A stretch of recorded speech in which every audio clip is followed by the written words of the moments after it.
Adaptive changes that occur during pregnancy often flares our ribs either forwards and or out to the sides. This can affect our core function, posture, breathing mechanics, and pelvic floor function.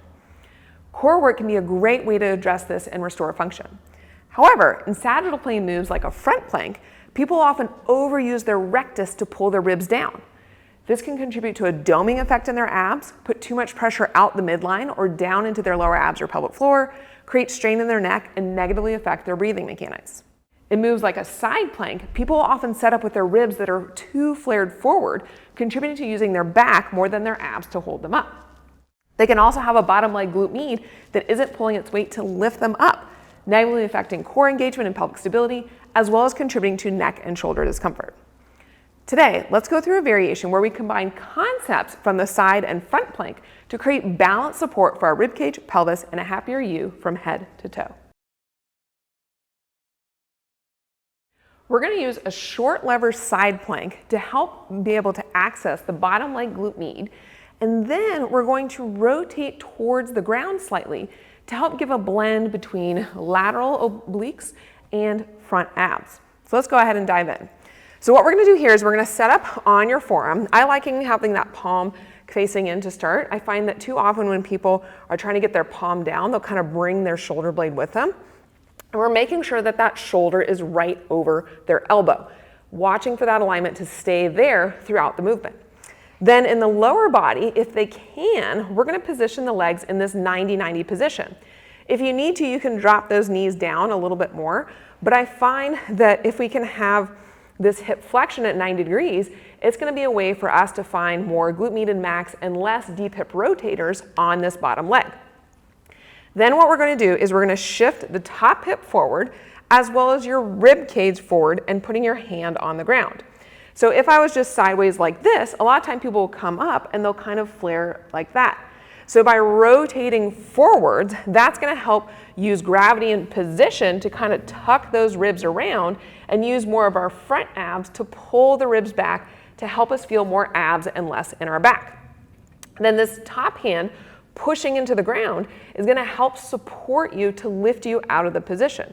Too often people aren't treating a side plank like a full body move and just kind of only using their abs or only using their arms to lift themselves up instead of using the full body. So here I am, top hip shifted forward a little, hand is forward, rib cage is rotated down. Ideally, the belly button and middle of your chest is in line with each other rather than having some abnormal twist like this. Then I'm going to inhale, exhale, push into my right elbow, lifting up through that armpit, lifting up through my abs, and pushing my bottom knee into the ground. I'm pushing this top arm into the ground as well to help lift me up. So we're really making sure to get that bottom leg glute med that we are thinking about actively abducting here, or maybe even a little external rotation to help lift us up. By keeping that top leg shifted forward, that helps us not completely externally rotate it and turn up to the ceiling, which again would have us get more of those deep hip rotators rather than more glute med and glute max.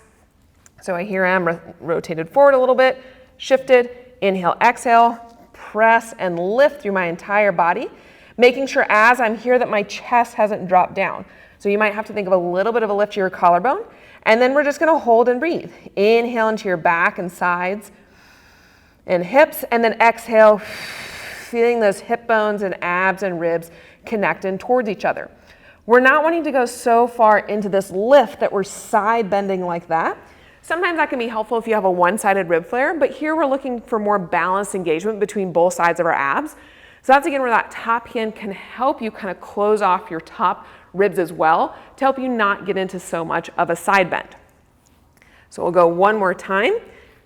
Shift, shift, inhale, exhale, lift up, noting how my shoulder stays right over my elbow. My knees stay relatively in that 90-degree angle versus lifting up like this. And then I can either do little pulses kind of up and down, sitting down into those hips and back up to help stimulate a little bit more glute med, or hold here breathing. Incorporating the breathing into the position is going to help you work on the ability to breathe under a brace, where we're keeping some tension in our abs and a little bit into our pelvic floor, while still getting some length into our back and sides, and a little bit of eccentric lengthening into our abs and our pelvic floor to give a better place for them to then contract back into. So go ahead and give that a shot, see what you think, and see if you feel better connection throughout your whole body in the side plank.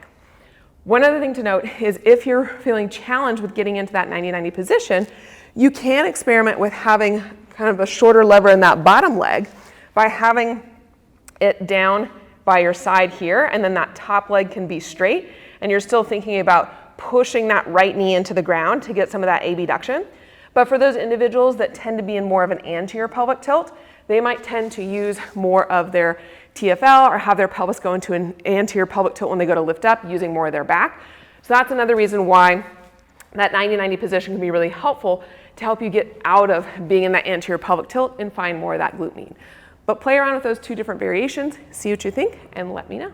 Did you find this video useful? Make sure to like, leave a comment, or subscribe to our channel. If you have further questions, you can also ask below in the comment section, and we'll help direct you to one of our other helpful, useful videos that we have on our channel to dive into these concepts a little bit more. If you're a movement professional wanting to learn even more about the human body, make sure to check out our continuing education offerings that we have below in the description. Thanks for joining me, and I'll see you in the next video.